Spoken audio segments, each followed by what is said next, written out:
ये 1 मीटर का वायर है, इसका अगर मैं डबल कर दूं तो इतना होता है हमारा डीएनए। ये डीएनए हमारे बॉडी के अंदर माइक्रोस्कोपिक न्यूक्लियस में कैसे बैठता है?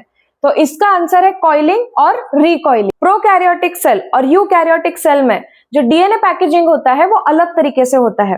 प्रोकैरियोटिक सेल के अंदर जो पैकेजिंग होता है उसको आप बोलते हैं nucleoid.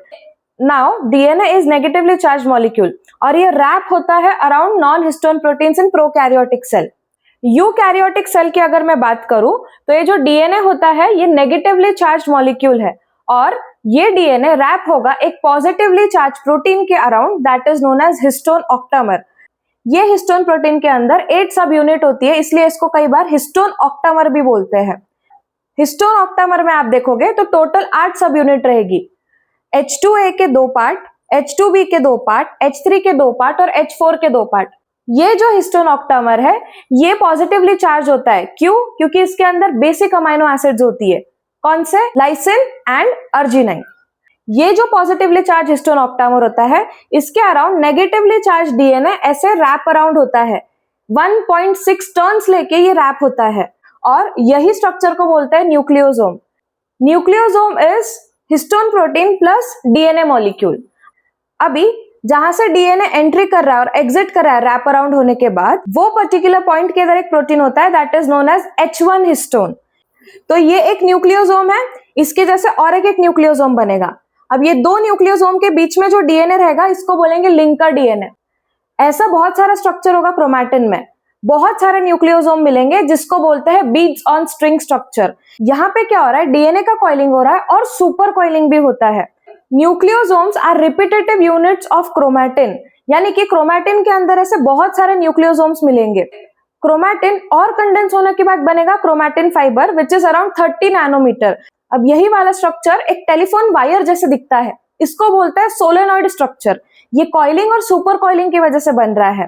Chromatin fibre later condenses to form chromosomes. Nucleosomes मिलकर क्रोमैटिन बनेगा, क्रोमैटिन कंडेंस होकर क्रोमैटिन फाइबर्स बनेंगे, क्रोमैटिन फाइबर्स कंडेंस होने के बाद क्रोमोसोम्स बनेंगे। तो इस तरीके से होता है डीएनए पैकेजिंग। तो इस तरीके से 2.2 मीटर का डीएनए माइक्रोस्कोपिक न्यूक्लियस के अंदर कंडेंस होकर फिट होता है। Now let's see some important PYQs। First, read the following statements and choose the set of correct statements. आपको करेक्ट स्टेटमेंट्स ढूंढने हैं। A, euchromatin is loosely packed chromatin, this statement is true. Second देखो, B, heterochromatin is transcriptionally active, ये incorrect है because heterochromatin is transcriptionally inactive, यानी कि ये mRNA नहीं बनाता है। C, histone octamer is wrapped by negatively charge DNA in nucleosome, this statement is true. Histone positively charged होते हैं और डीएनए नेगेटिवली चार्ज्ड होता है और दोनों को मिलकर न्यूक्लियोसोम बोलते हैं। D, histones are rich in lysine and arginine, again a true statement because histones में लाइसिन और अर्जिनाइन ही होता है। E, a typical nucleosome contains 400 base pairs of DNA helix, गलत। न्यूक्लियोसोम में 200 बेस पेयर्स होते हैं। तो correct options are A, C and D, यानी कि आपका ऑप्शन बी करेक्ट हो जाएगा। यहाँ पर देखो, ये क्वेश्चन आया था नीट 2022 में। Second, given below are 2 statements.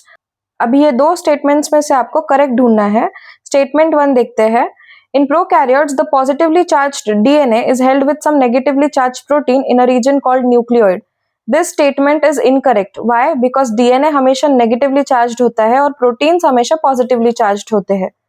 Statement 2, in eukaryotes, the negatively charged DNA is wrapped around the positively charged histone octamer to form nucleosome. Now this statement is correct. Eukaryotes में DNA negatively charged होता है और वो wrap होता है histone octamer में। तो statement 2 is correct. ये क्वेश्चन आया था नीट 2023 में। इसका करेक्ट ऑप्शन होगा option C, that is statement 1 is incorrect but statement 2 is true. और ऐसे ही कुछ important topics along with innovative learning के लिए फॉलो करो बायो के बेसिक्स।